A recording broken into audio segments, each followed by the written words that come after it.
morning students, welcome back to my channel Study English with Manish Kumar। Last class में हमने subject and predicate के बारे में पढ़ा था, तो उसमें हमने केवल सब्जेक्ट पार्ट के बारे में पढ़ा था। एक बार हम उसको लास्ट क्लास में 2 मिनट का रिवाइज करते हैं। आफ्टर दैट प्रेडिकेट के बारे में हम पढ़ेंगे। तो हमने सबसे पहले पढ़ा था कि हमारे पास इंग्लिश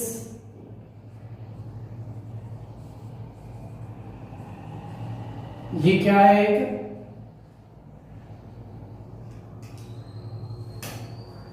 लैंग्वेज,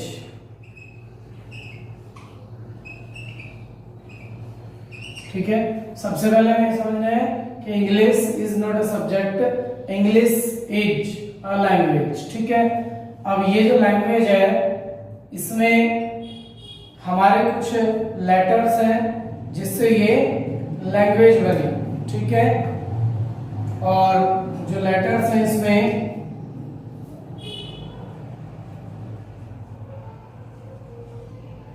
यहां पर जो लेटर्स है कुछ, इन लेटर्स को 2 भागों में डिवाइड किया गया था। फर्स्ट था हमारा वोवेल्स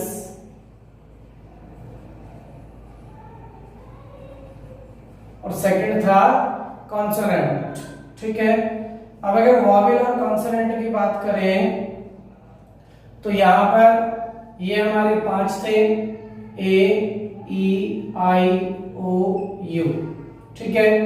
बाकी B C D dot dot जो भी था वो हमारे क्या थे, कॉन्सोनेंट, ठीक है। यानी हमारे पास इंग्लिश एक लैंग्वेज है, उस लैंग्वेज में कुछ लेटर्स को मिलाकर के वो लैंग्वेज बनी। और लेटर्स में 2 पार्ट्स हैं, एक वॉवेल्स और एक कॉन्सोनेंट्स, ठीक है।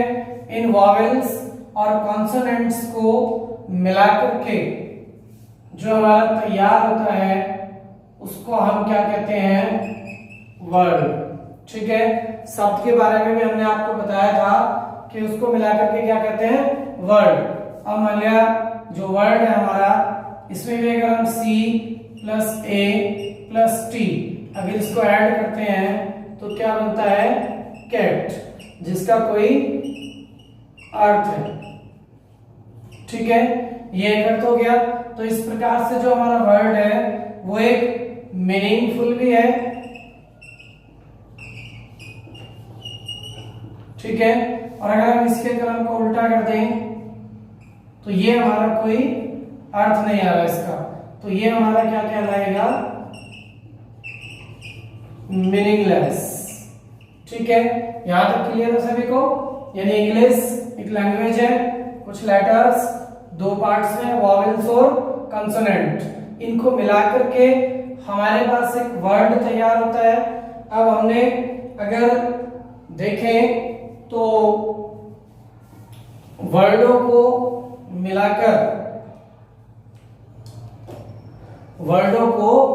मिलाकर हमने एक सेंटेंस बनाए थे, a group of words which has its complete meaning, यानी जो एक पूर्ण अर्थ रखता हो उसको हम क्या कहते हैं, सेंटेंस, ठीक है। यानी वर्ड के बाद हमारे पास क्या आता है, सेंटेंस।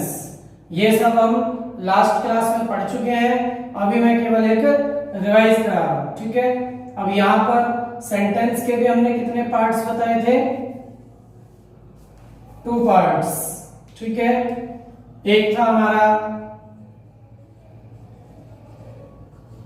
सब्जेक्ट और दूसरा पार्ट था प्रेडिकेट। तो हमने लास्ट क्लास में सब्जेक्ट पार्ट को कंप्लीट कर लिया था, जिसमें हमने सब्जेक्ट पार्ट में कुछ पार्ट्स पढ़े थे। पहला था क्वालिफायर, सेकंड था हेडवर्ड, थर्ड था हमारा एडजेक्टिव फ्रेज, फोर्थ हमने पढ़ा था जेरेंडियल सब्जेक्ट, और फिफ्थ हमने पढ़ा था इंफिनिटिव सब्जेक्ट, और लास्ट हमने पढ़ा था इट और देयर। ये भी सेंटेंस में सब्जेक्ट के अकॉर्डिंग काम करते हैं। अब यहां पर हमने इसी जो हमारा क्वालिफायर है इसके हमने दो भाग पढ़े थे, एक डिटरमिनर और एक एडजेक्टिव। ठीक है, यानी हमने यहां तक ये सारा पार्ट हमने पढ़ लिया था, केवल हमारा प्रेडिकेट पार्ट रह गया था जिसे हम आज की क्लास में पढ़ेंगे। तो ये अभी तक मैंने आपको लास्ट क्लास से एक बार रिवाइज कराया।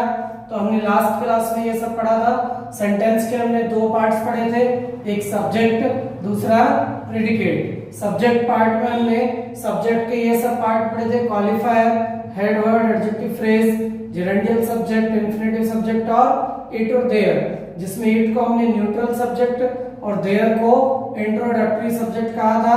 इसके बाद क्वालिफायर में दो पार्ट्स पढ़े थे, एक डिटरमिनर और एक एडजेक्टिव। आज जो हम पढ़ेंगे वो प्रेडिकेट पार्ट्स पढ़ेंगे, और प्रेडिकेट में भी हमारे कितने पार्ट हैं? 3 पार्ट्स में हमारा प्रेडिकेट भी डिवाइड है, एक वर्ब,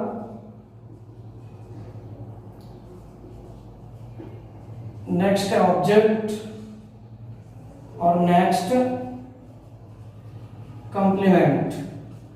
तो आज जो हम पढ़ेंगे वो इन्हीं तीनों के बारे में पढ़ेंगे। तो आज की जो क्लास है उसको शुरू करने से पहले आप इसका एक बार स्क्रीनशॉट ले सकते हैं, उसके बाद हम आज की क्लास पढ़ेंगे।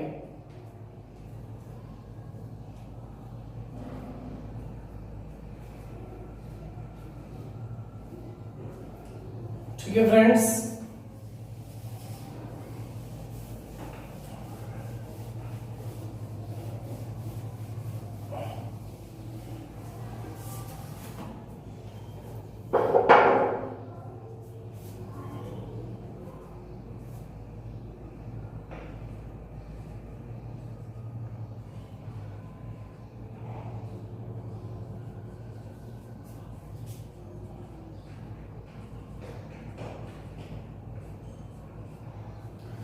तो आज जो हम पढ़ेंगे वो आज का हमारा प्रेडिकेट पार्ट होगा।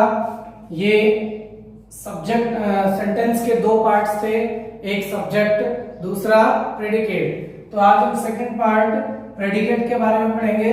तो सबसे पहले हम प्रेडिकेट की जो डेफिनेशन है, यानी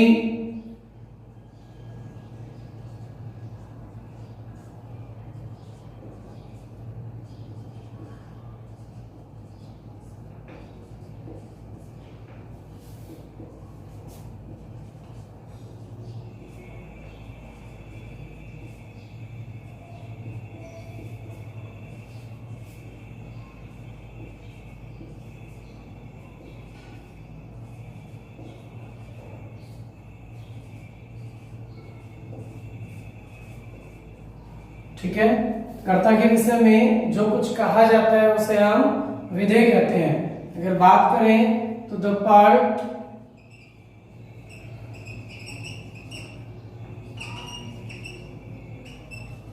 which tells something about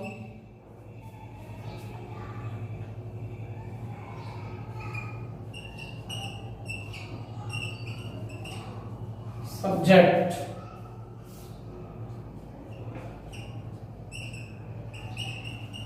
it is called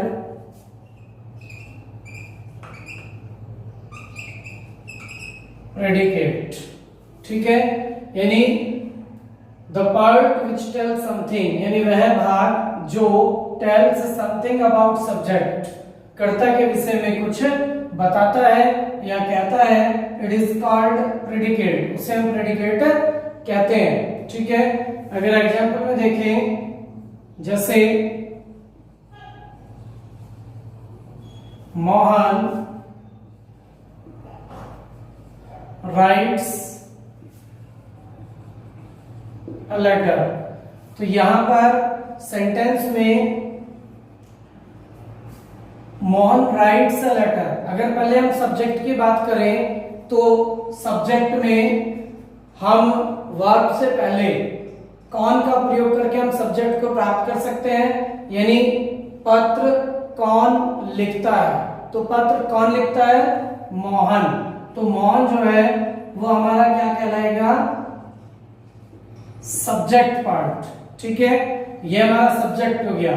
अब इस मोहन के विषय में सेंटेंस में क्या कहा जा रहा है, मोहन क्या काम कर रहा है, राइट्स अ लेटर, यानी मोहन जो है एक पत्र लिखता है। ठीक है, तो यानी मोहन जो है वो सेंटेंस का क्या है, सब्जेक्ट है।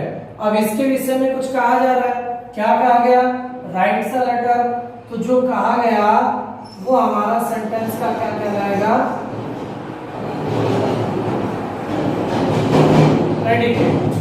ठीक है, यानी मोहन के विषय में जो कहा गया वो सेंटेंस में हमारा क्या कहलाएगा, प्रेडिकेट। एक एग्जांपल हम और लेते हैं, जिससे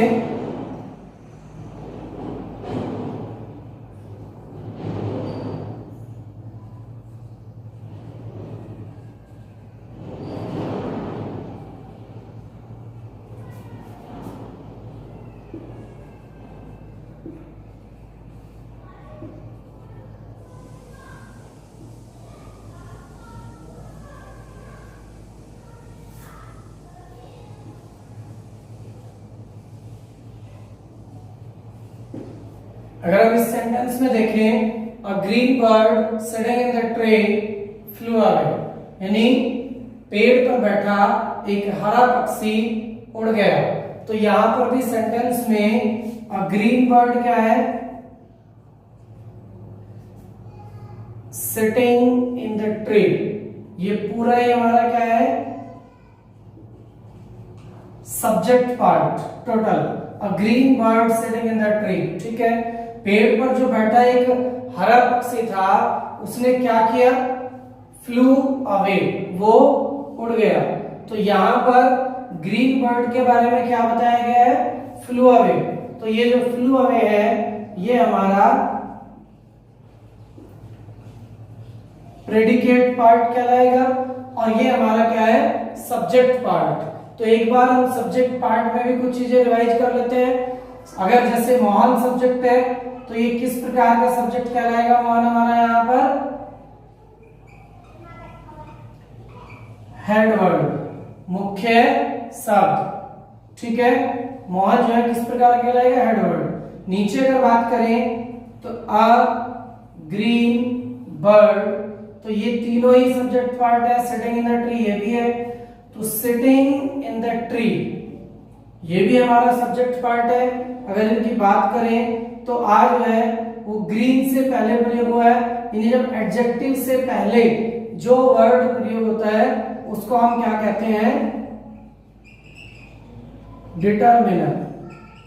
ठीक है, उसके बाद ग्रीन को क्या कहेंगे हम, एडजेक्टिव, और बर्ड को क्या कहेंगे, हेड वर्ड, और सिटिंग इन द ट्री को क्या कहेंगे, एडजेक्टिव फ्रेज। क्लियर है, ये हमने लास्ट क्लास में पढ़ा था। अ डिटरमिनर ग्रीन, अगर होता अ बर्ड, ये ग्रीन वर्ड बीच में ना होता तो तब हेड वर्ड से पहले जो शब्द आते हैं, लेकिन बीच में कोई एडजेक्टिव ना हो, उस कंडीशन में जो वर्ड होते हैं वो क्वालिफायर कहलाते हैं। ठीक है, अब क्वालिफायर के दो पार्ट थे, डिटरमिनर और एडजेक्टिव। तो ये दोनों पार्ट हमारे क्या कहलाएंगे, क्वालिफायर। ठीक है, यहां पर उसके बाद अगर बात करें sitting in the tree, adjective phrase हो गया, और ये प्रेडिकेट। तो सभी को अच्छे समझ में आ गया होगा। अब हम देखते हैं कि जो हमारा प्रेडिकेट है उसके एक बार आप इसको कॉपी करें। ठीक है,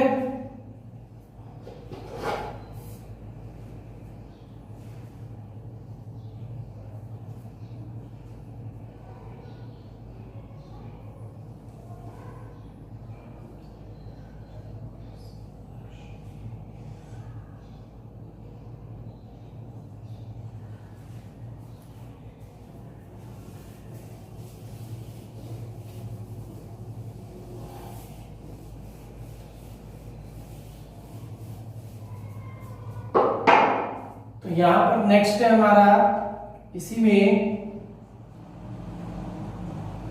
there are 3 parts of a predicate, यानी प्रेडिकेट के कितने भाग हैं? 3। फर्स्ट है हमारा वर्ब, सेकंड है ऑब्जेक्ट, और थर्ड है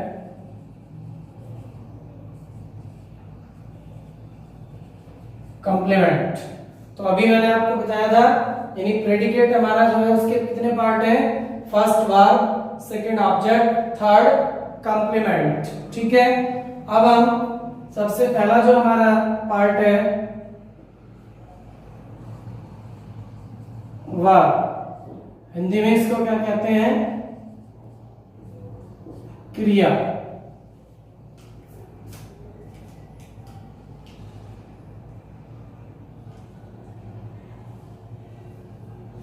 तो अगर हम इसकी बात करें, वर्ब क्रिया किसे कहते हैं? तो वाक्य में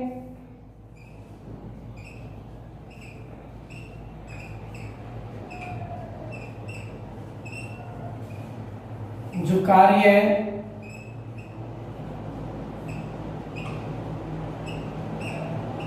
किया जाता है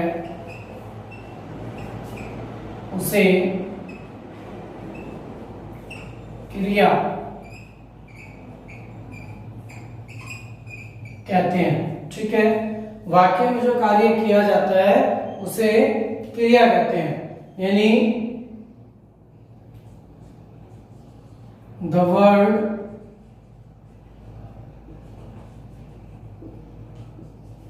which denotes an action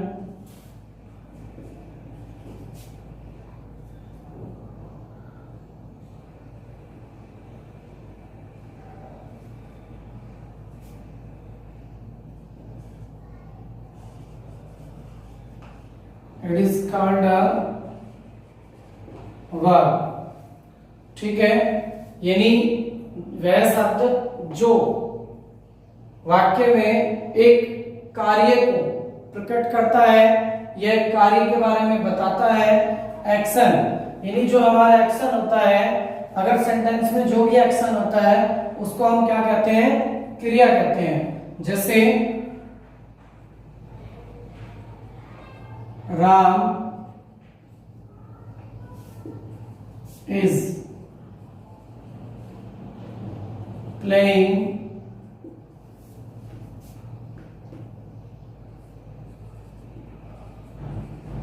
cricket in the field। तो यहां पर सेंटेंस है कि राम मैदान में क्रिकेट खेल रहा है। तो यहां पर सेंटेंस में काम को करने वाला कौन है? राम। तो यहां राम क्या हो गया? एक सब्जेक्ट। ठीक है, और is playing cricket in the field, ये पूरा हमारा क्या है? Predicate part. अब इसमें अगर हम बात करें कि राम के द्वारा क्या कार्य किया गया है? प्ले करने का। तो प्लेइंग क्या है हमारी? वर्ब सेंटेंस के अंदर। ठीक है, यानी ये एक ऐसा शब्द है जो किसी एक्शन को दर्शा रहा है। ठीक है, एक्सप्रेस एन एक्शन, ये एक्शन को एक्सप्रेस कर रहा है सेंटेंस के अंदर, डिनोट कर रहा है, बता रहा है। प्ले मीन्स, ठीक है, खेलना। तो यहाँ पर जो वर्ब होगी सेंटेंस में वो क्या होगी? खेलना, प्लेइंग। और अगर बात करें तो ये इस सेंटेंस की प्लेइंग क्या है?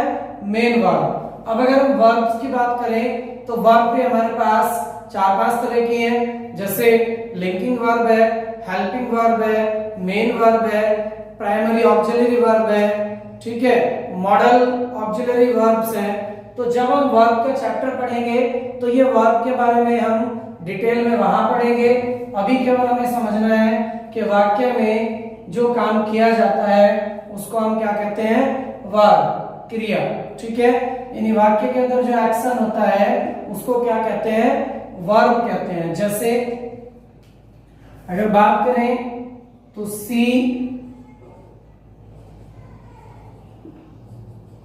Rights a letter, a boy is crying.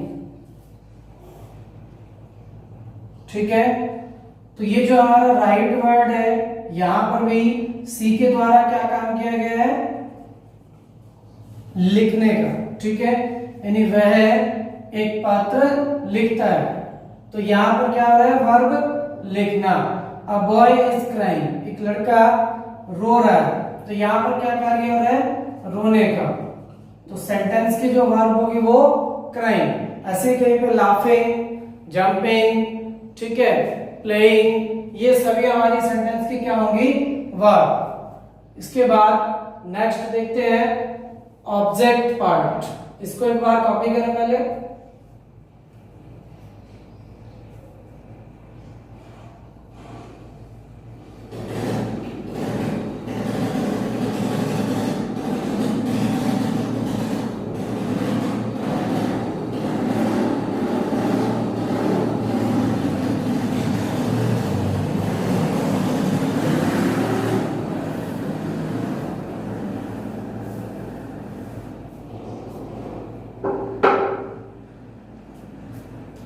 अगर हम सेकेंड पार्ट की बात करें तो सेकेंड पार्ट है हमारे पास ऑब्जेक्ट। ठीक है, जिसको हिंदी में कर्म कहा जाता है, यानी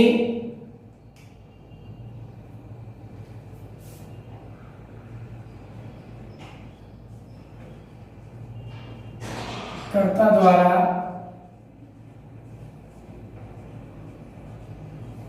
किए गए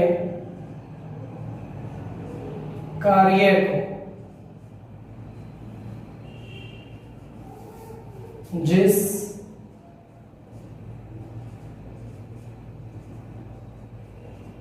शब्द के द्वारा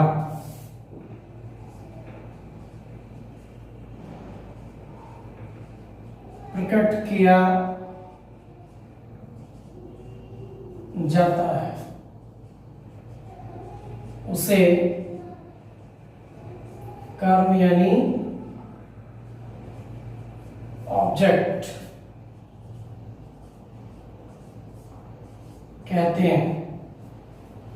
या देखें तो इसको हम एक दूसरी डेफिनेशन में ये भी कह सकते हैं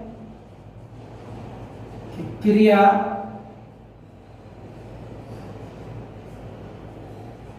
जिस पर की गई हो। ठीक है, क्रिया जिस पर की गई हो।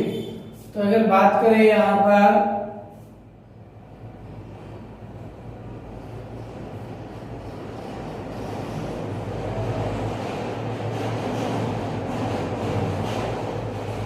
the boy reads a book,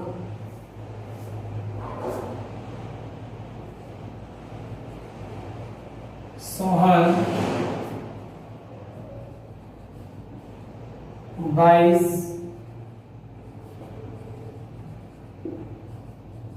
the fruits.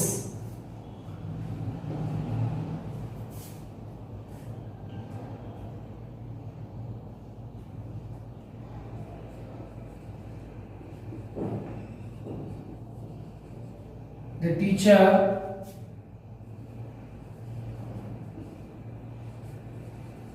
beats you। तो यहां पर जो हमने ये एग्जांपल्स लिए हैं, अगर हम इन एग्जांपल में देखें तो सबसे पहले जो टू पार्ट्स हैं, the boy subject part, reads a book predicate part, Sohan subject part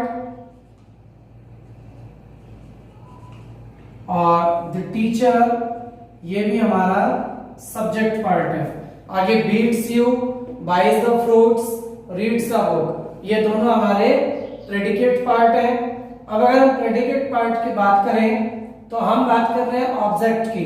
object हमारे पास क्या है, लड़के ने क्या किया है, रीड, ये हमारी क्या है, वर्ब, ठीक है, रीड करना क्या है, वर्ब। अब रीड क्या किया गया, अगर हम वर्ब से पहले क्या, कहां, ये सब लगाएं तो हमारे पास ऑब्जेक्ट निकल के आएगा। जैसे लड़का क्या पढ़ता है, तो लड़का क्या पढ़ता है, अ बुक, तो यहां पर अ बुक जो है वो सेंटेंस का ऑब्जेक्ट। क्लियर है, कहने का मतलब है कर्ता द्वारा जो काम किया गया अ बुक, इसको सबसे प्रकट कर रहे थे, ऑब्जेक्ट है। दूसरा, क्रिया जिस पर की गई हो, हमारा जो रीड करने का जो काम है, जो हमने रीड किया है, रीड किसको किया, अ बुक को, तो इसलिए ये हमारा क्या है सेंटेंस में, ऑब्जेक्ट। उसके बाद है Sohan buys the fruits, Sohan फल खरीदता है, तो सोहन के द्वारा क्या काम किया गया है, खरीदने का, तो बाइज हमारी क्या है सेंटेंस में, वर्ब। अब इस सोहन ने क्या खरीदा है, सोहन ने क्या खरीदा, द फ्रूट्स, खरीदने का जो काम हुआ वो किस पे हुआ है, फलों पर, तो ये हमारा सेंटेंस में क्या हो जाएगा, ऑब्जेक्ट। उसके बाद द टीचर बीट्स यू, अध्यापक तुम्हें पीटते हैं, तो अध्यापक क्या काम करते हैं, अध्यापक पीटने का कार्य करते हैं। बीट जो एक्शन हुआ, एक्शन क्या हुआ है, पीटने का, ठीक है, बीट ये हमारा एक्शन हुआ सेंटेंस में, तो ये वर्ब हो गई। अब एक्शन जो है वो किस पे किया गया, किसको पीटा गया, तो यहां यू को पीटा गया, तो ये हमारा सेंटेंस में क्या कहलाएगा, ऑब्जेक्ट। तो सभी को समझ में आ गया सेंटेंस के अंदर ऑब्जेक्ट को कैसे निकालना है, ठीक है, यानी वर्ब से पहले क्या, कहां, ये सब लगाकर। दूसरा जो हमारे सब्जेक्ट है, तो there are many kinds of object,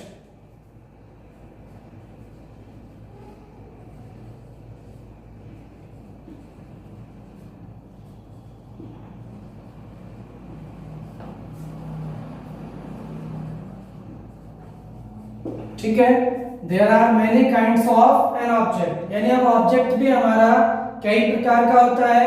अगर हम इसमें सबसे पहले देखें तो फर्स्ट है हमारा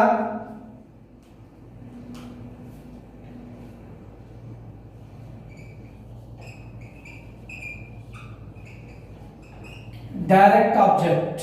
अब डायरेक्ट ऑब्जेक्ट की बात करें तो डायरेक्ट ऑब्जेक्ट का मतलब है कि सभी जो निर्जीव चीजें हैं, ठीक है, नॉन लिविंग थिंग्स, तो यहां अगर इसकी बात करें तो ऑल नॉन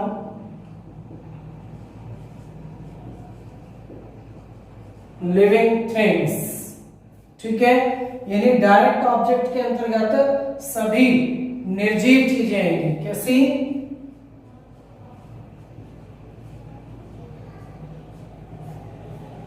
निर्जीव चीजें सभी जो है वो किसके अंतर्गत आएंगी, डायरेक्ट ऑब्जेक्ट के अंतर्गत आएंगी। अब निर्जीव से मतलब क्या है, जैसे सेंटेंस है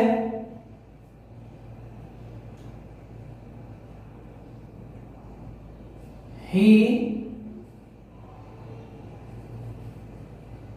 सोल्ड अ बुक, उसने एक पुस्तक बेची, तो यहां पर उसने क्या बेचा, उसने एक पुस्तक बेची, तो जो एक पुस्तक है अ बुक, वो एक नॉन लिविंग थिंग्स है, निर्जीव चीज है, तो ये कैसा ऑब्जेक्ट हो जाएगा हमारा,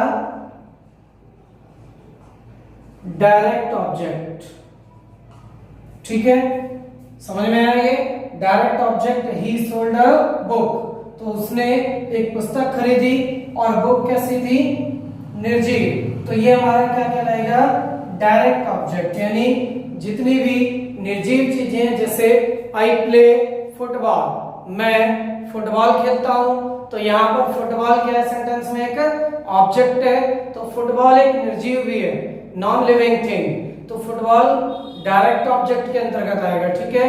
अगर कहीं पे सेंटेंस हो कि यू ओपन द डोर, तुम दरवाजा खोलते हो, तो यहाँ पर द डोर सेंटेंस का ऑब्जेक्ट है क्योंकि खोलने का कार्य हो रहा है। क्या खोला जा रहा है? The door. तो द डोर भी क्या कहलाएगा?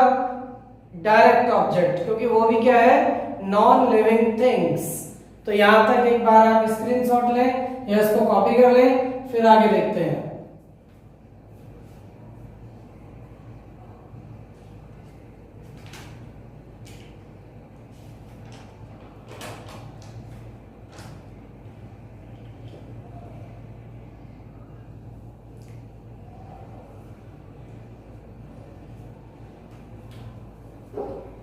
ठीक है फ्रेंड्स,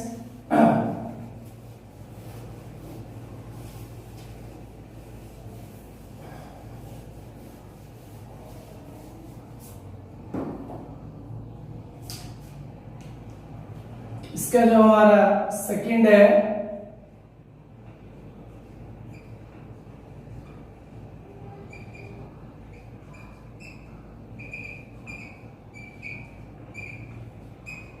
इनडायरेक्ट ऑब्जेक्ट। ठीक है, यहां पर है ऑल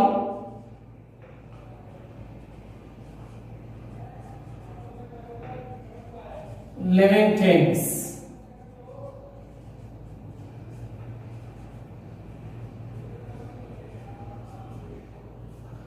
यानी सभी जो सजीव हैं वो हमारे इनडायरेक्ट ऑब्जेक्ट के अंतर्गत आएंगे। अगर कोई भी सजीव है, जैसे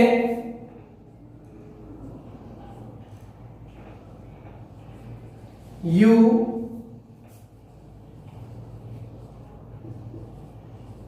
बीट मी,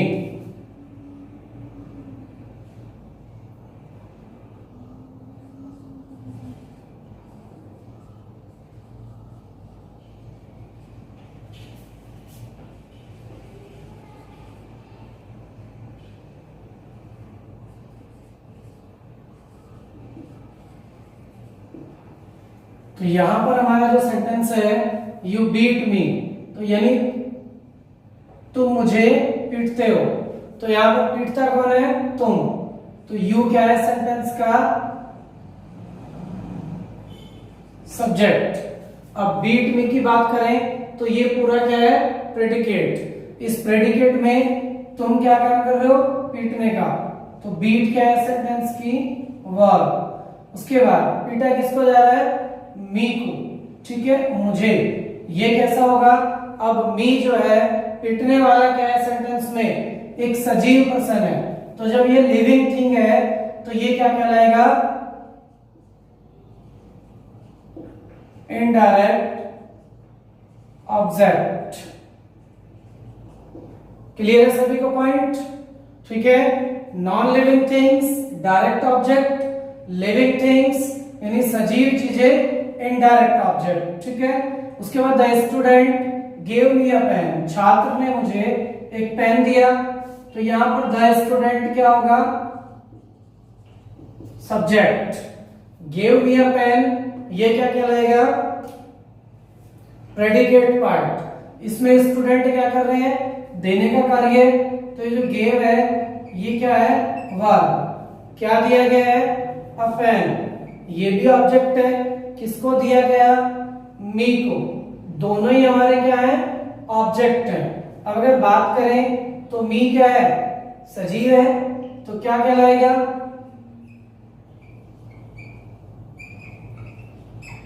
इनडायरेक्ट ऑब्जेक्ट। और अ पेन क्या है? निर्जीव। तो ये क्या कहलाएगा?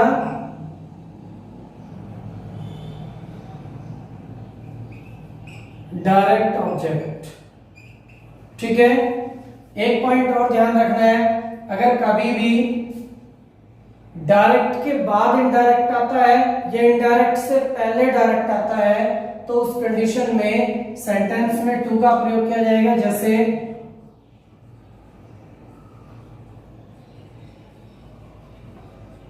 The student gave a pen to me, यानी ऊपर नीचे वाले में क्या अंतर आया? इस बार पहले डायरेक्ट आ गया और इनडायरेक्ट बाद में चला गया। तो ये जो a pen है ये डायरेक्ट है डायरेक्ट ऑब्जेक्ट और मी ये क्या है,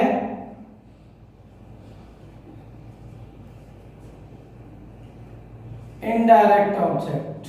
ठीक है, जब भी कभी डायरेक्ट के बाद अगर इनडायरेक्ट आता है तो उसके बीच में किसका प्रयोग किया जाता है, टू का प्रयोग। ध्यान रहे, अगर इनडायरेक्ट पहले है डायरेक्ट बाद में है तब टू लगाने की कोई आवश्यकता नहीं है, लेकिन अगर डायरेक्ट पहले है इनडायरेक्ट बाद में है तो उस कंडीशन में हम किसका प्रयोग करेंगे, टू का प्रयोग करेंगे। ठीक है, यानी हमने सब्जेक्ट के दो पार्ट्स पढ़े, एक इनडायरेक्ट ऑब्जेक्ट और एक डायरेक्ट। उसके बाद अगर नेक्स्ट बात करें तो हमारा एक ऑब्जेक्ट होता है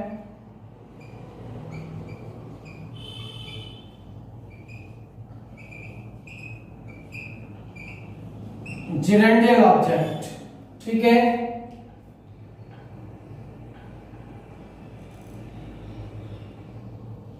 तो यहां पर अगर जिरेंड की बात करें तो it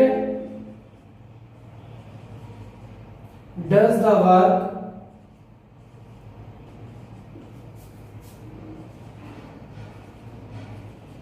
as a noun in a sentence।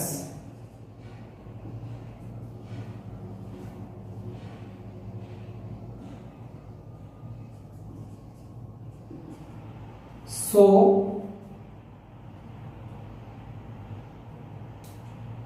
it is called an object. ठीक है, यानी जेरेंडियल जो ऑब्जेक्ट होगा it does the work as a noun in a sentence. यानी जो जेरेंड के बारे में मैंने आपको पहले भी बताया था, जेरेंड से मतलब क्या है, वर्ब की फर्स्ट फॉर्म प्लस आईएनजी। तो यही मतलब हमारा जेरेंड से है। ठीक है, वर्ब की फर्स्ट फॉर्म प्लस आईएनजी। तो सेंटेंस में अगर हम बात करें it does the work as a noun in a sentence, तो जो जेरेंड है ये वाक्य में एक नाउन के रूप में कार्य करता है। सो इसलिए it is called an object, इसे एक ऑब्जेक्ट भी हम कह सकते हैं, या इट इज कॉल्ड या इट इज यूज्ड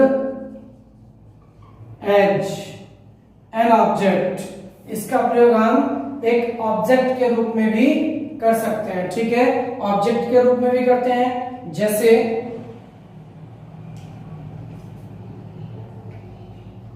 अगर हम एग्जांपल की बात करें तो I like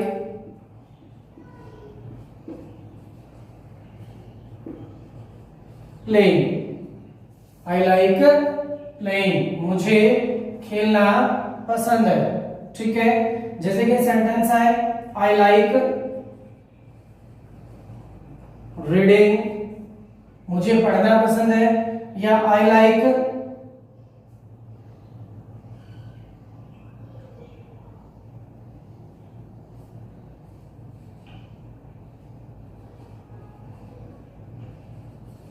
I like swimming, मुझे तैरना पसंद है।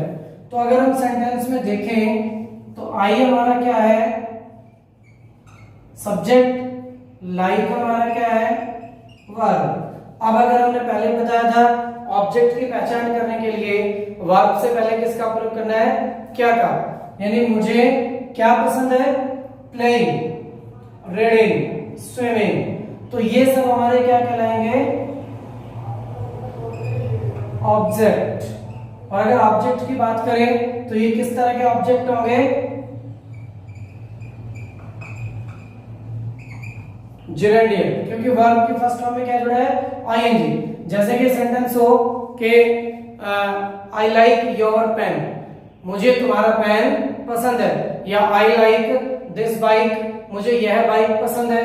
तो उसी प्रकार से दिस बाइक या योर पेन जब ऑब्जेक्ट है तो आई लाइक प्लेइंग, मैं खेलना पसंद करता हूं। तो मैंने आपको पहले बताया था जब सब्जेक्ट पार्ट पढ़ा था तो वहां पर भी सब्जेक्ट के रूप में भी हमारा जेरेंड काम करता है, और जो ये जेरेंड है ये हमारा प्लेइंग ऑब्जेक्ट के रूप में भी कार्य करता है, क्योंकि प्ले एक वर्ब है और प्लेइंग खेलना ये एक नाउन बन गया।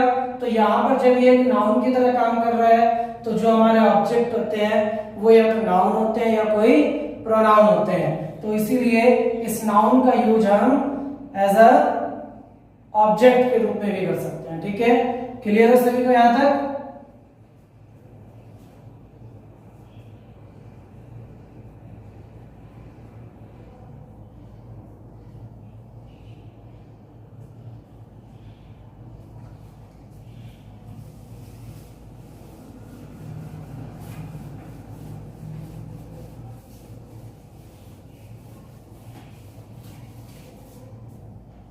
अब अगर हम ऑब्जेक्ट की बात करें नेक्स्ट, तो हमारा फोर्थ होगा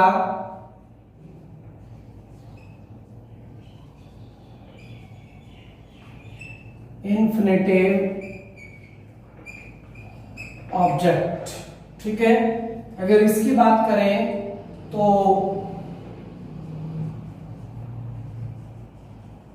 it also does the work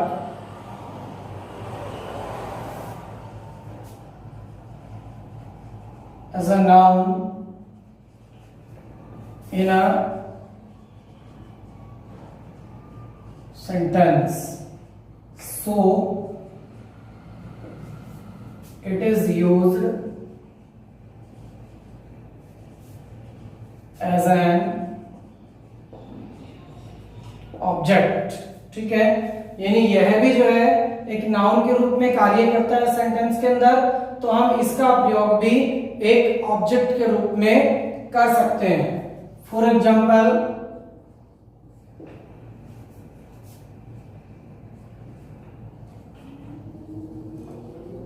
I want to run.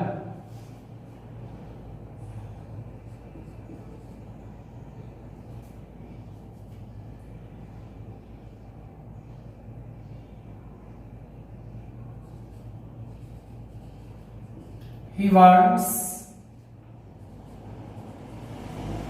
to walk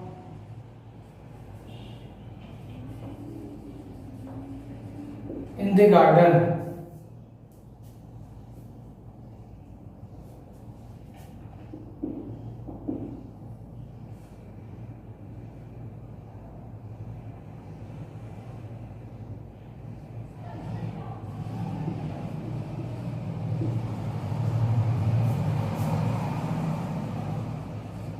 I like to dance। अगर हम बात करें यहाँ पर सेंटेंस में I want to run, मैं दौड़ना चाहता हूँ। अगर सेंटेंस में करें कि I want an apple, मैं एक सेब चाहता हूँ। I want a pen, मैं एक पेन चाहता हूँ। तो यहाँ सेंटेंस में a pen, an apple दोनों ही सेंटेंस के क्या है? ऑब्जेक्ट है, क्योंकि वांट किसको वांट किया गया? To run. आई क्या है? सब्जेक्ट। वांट क्या है? वर्ब। तो यहां पे टू रन दौड़ना, रन एक वर्ब है, लेकिन टू रन किसका कार्य कर रहा है? एक नाउन का, दौड़ने का। ठीक है, यहां पर वो दौड़ नहीं रहा है, सिर्फ दौड़ना चाहता है। तो जो दौड़ना है वो एक नाउन की तरह सेंटेंस में काम कर रहा है, और जब नाउन की तरह काम कर रहा है तो इसकी जो पोजीशन है वो एक ऑब्जेक्ट के पोजीशन है, यानी वो वांट चाहता है। क्या चाहता है? टू रन, दौड़ना। तो इसलिए ये भी हमारा क्या कहलाएगा? ऑब्जेक्ट। ठीक है, किस प्रकार का हो जाएगा?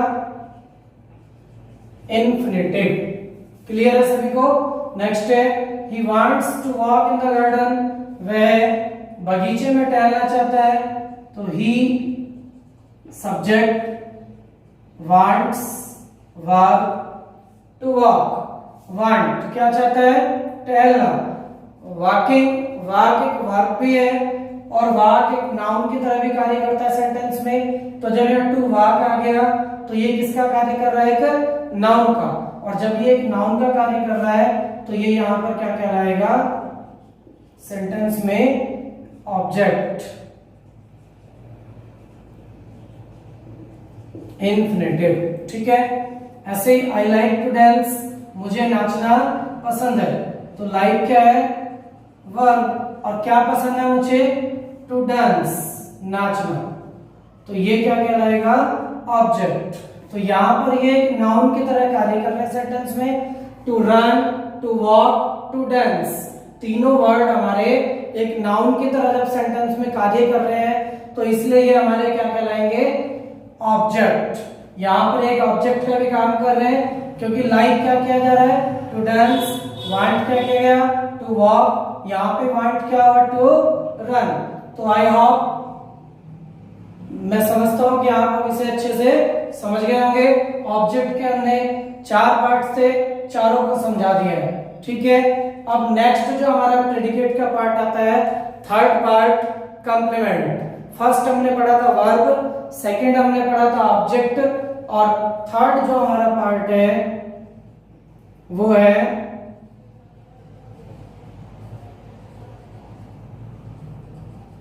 Complement.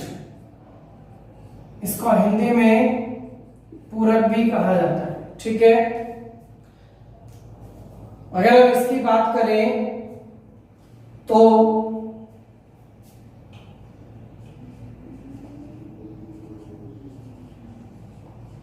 the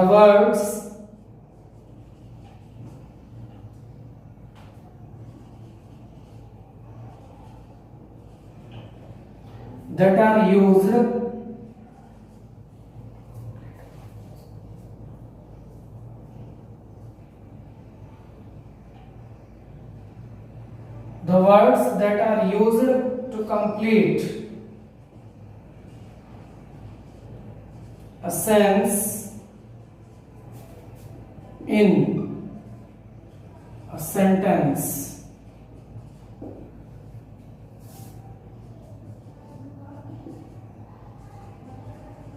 it is called a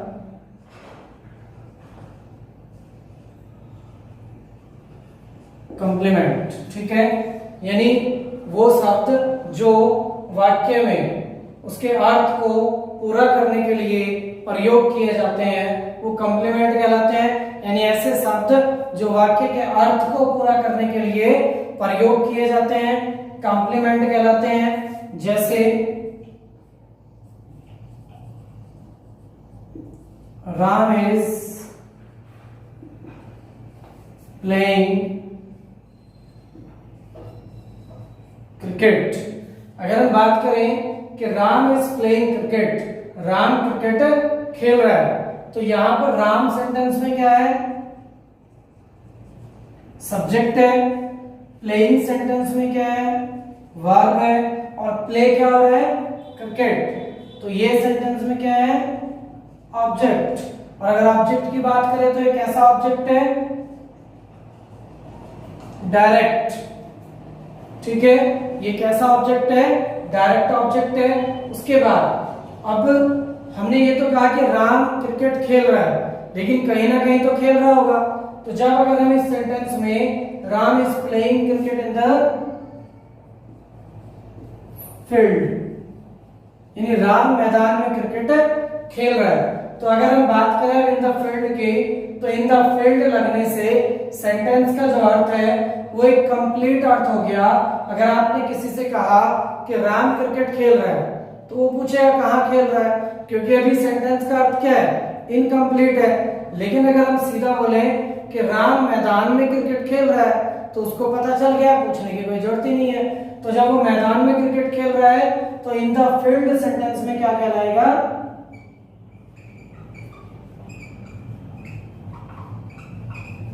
complement. ठीक है, तो यहां तक सभी को क्लियर हो गया होगा। एक बार आप इसको कॉपी कर लो।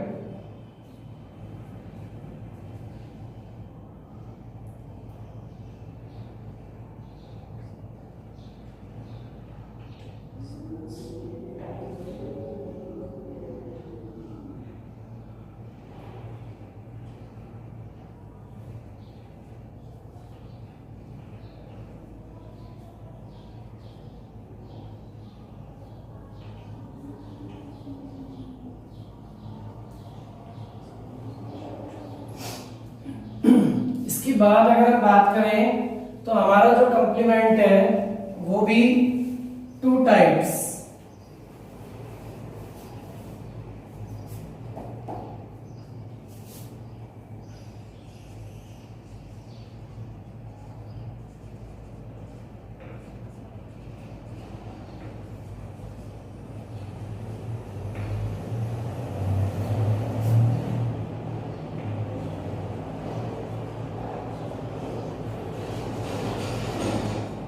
There are two types of a complement, यानी जो हमारा एक कंप्लीमेंट होता है उसके दो पार्ट्स हैं।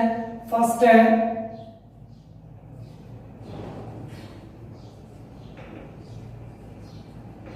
सब्जेक्टिव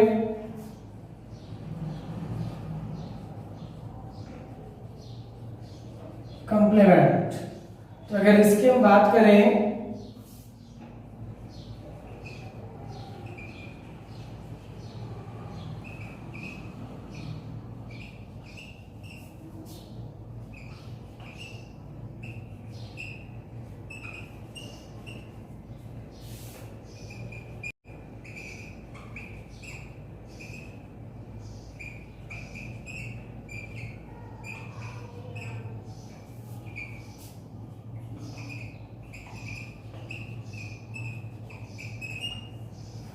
यानी ऐसा कंप्लीमेंट जो सेंटेंस में सब्जेक्ट के बारे में बताता हो, ठीक है, जैसे राम इज अ टीचर, ठीक है, यानी राम एक अध्यापक है। तो यहां सेंटेंस में राम एक अध्यापक है, तो जो राम है वो सेंटेंस का क्या है, सब्जेक्ट। इज क्या है सेंटेंस की, हेल्पिंग वर्ब, लेकिन यहाँ ये हेल्पिंग वर्ब नहीं होगी, ये इज जो है यही सेंटेंस की क्या है, मेन वर्ब, मुख्य क्रिया। अब यहाँ पर जो टीचर है ना, तो ये कोई ऑब्जेक्ट है, अब ये टीचर कौन है, राम। तो ये जब राम के बारे में बता रहा है तो ये कैसा कंप्लीमेंट होगा, सब्जेक्टिव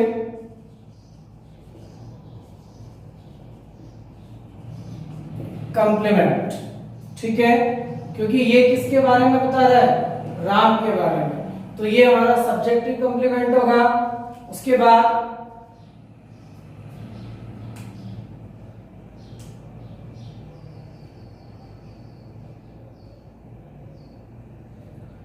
अगर हम देखें तो नेक्स्ट है हमारा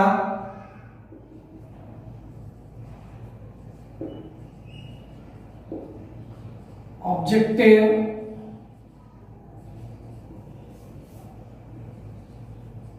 कंप्लीमेंट। तो इसमें अगर बात करें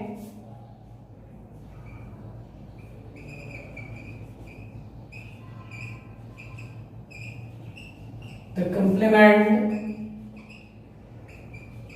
which tells about a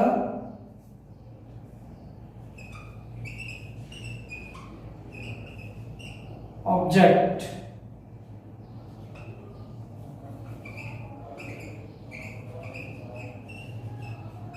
in this sentence, ठीक है, यानी ऐसा कंप्लीमेंट जो वाक्य में एक ऑब्जेक्ट के बारे में बताता हो तो वो क्या कहलाएगा, ऑब्जेक्ट कंप्लीमेंट, ठीक है।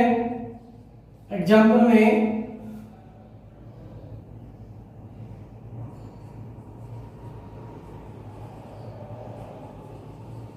The teacher elected him a monitor. The teacher elected him a monitor. तो यहां पर सेंटेंस में द टीचर क्या है, सब्जेक्ट, इलेक्टेड क्या है, वर्ब, और हिम क्या है, इलेक्ट, चुनना। अध्यापक ने उसे एक मॉनिटर चुना, तो चुना किसको गया, हिम को, तो ये सेंटेंस का क्या है, ऑब्जेक्ट है। और अगर ऑब्जेक्ट में बात करें तो ये इनडायरेक्ट ऑब्जेक्ट है, क्योंकि ये एक लिविंग पर्सन है, सजीव है। तो जब ये ऑब्जेक्ट है, अब जो मॉनिटर है, मॉनिटर कौन है, हिम को ही मॉनिटर चुना गया, तो ये मॉनिटर जो है ये कॉम्प्लीमेंट कहलाएगा। और कैसा कॉम्प्लीमेंट होगा, ऑब्जेक्टिव कॉम्प्लीमेंट, ठीक है, क्योंकि ये ऑब्जेक्ट के बारे में बता रहा है। तो जो कॉम्प्लीमेंट सब्जेक्ट के बारे में बताता है वो सब्जेक्टिव कॉम्प्लीमेंट, और जो कॉम्प्लीमेंट ऑब्जेक्ट के बारे में बतलाता है वो ऑब्जेक्टिव कॉम्प्लीमेंट। तो यहां तक आपका सब्जेक्ट और प्रेडिकेट का जो हमारा पार्ट था पूरा वो कंप्लीट हो गया है। नेक्स्ट जो हमारी वीडियो होगी वो टेंस के बारे में होगी, और नेक्स्ट वीडियो में हम टेंस के बारे में पढ़ेंगे, क्योंकि अब टेंस बनाने से पहले हमें टेंस के अंदर यानी जो हमारा सेंटेंस होता है उसको बनाने से पहले हमें सब्जेक्ट, ऑब्जेक्ट, वर्ब, कॉम्प्लीमेंट इनके बारे में पूर्ण जानकारी होनी चाहिए। तो हम सेंटेंस को बनाने में आसानी रहती है, हमें हम उसको आसानी से बना सकते हैं। और यदि हमें सब्जेक्ट ऑब्जेक्ट नहीं पता है तब हम सेंटेंस को आसानी से नहीं बना सकते। तो यहां पर जो सेंटेंस में ये सब्जेक्ट और ऑब्जेक्ट कॉम्प्लीमेंट, तो यहां तक क्लियर हो गया है, इसको आप कॉपी कर लेंगे।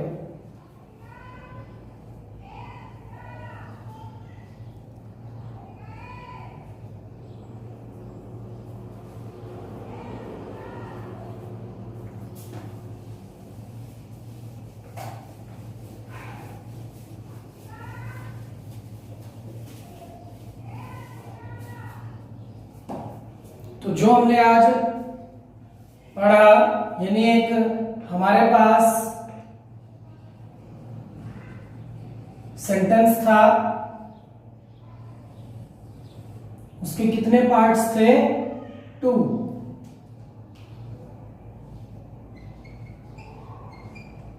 एक सब्जेक्ट और दूसरा प्रेडिकेट, ठीक है। अब हमने सब्जेक्ट के जो पार्ट्स पढ़े थे वो कौन से थे, qualifier,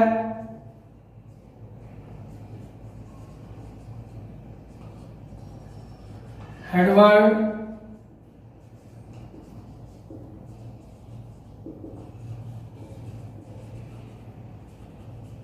adjective phrase,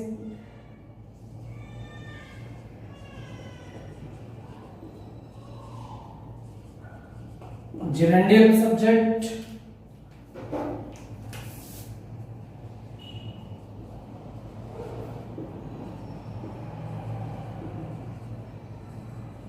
infinitive subject, और एक पढ़ा था हमने it और there, ठीक है। इसमें हमने क्वालिफायर के कितने पार्ट्स पढ़े, 2।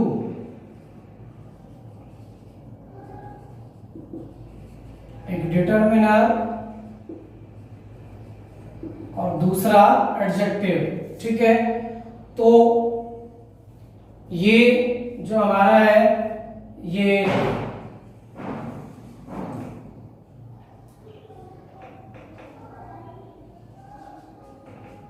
पार्ट 1 वीडियो में है, ठीक है। जो हमारी वीडियो है वो पार्ट 1 में है, ये इतना पोर्शन। और आज जो हमने पढ़ा था प्रेडिकेट, ये हमारा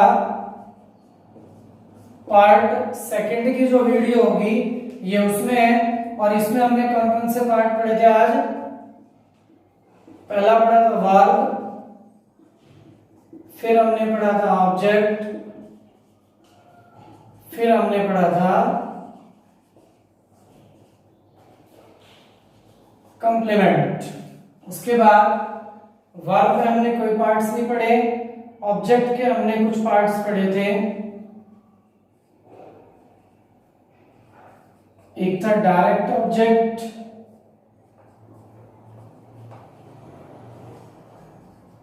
एक पढ़ा हमने इनडायरेक्ट ऑब्जेक्ट,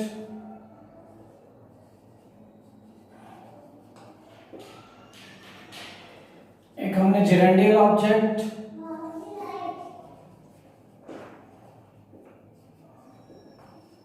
और एक पढ़ा हमने इन्फिनेटिव ऑब्जेक्ट। और अगर कंप्लीमेंट की बात करें तो हमने कंप्लीमेंट में भी 2 पार्ट्स पढ़े हैं, सब्जेक्टिव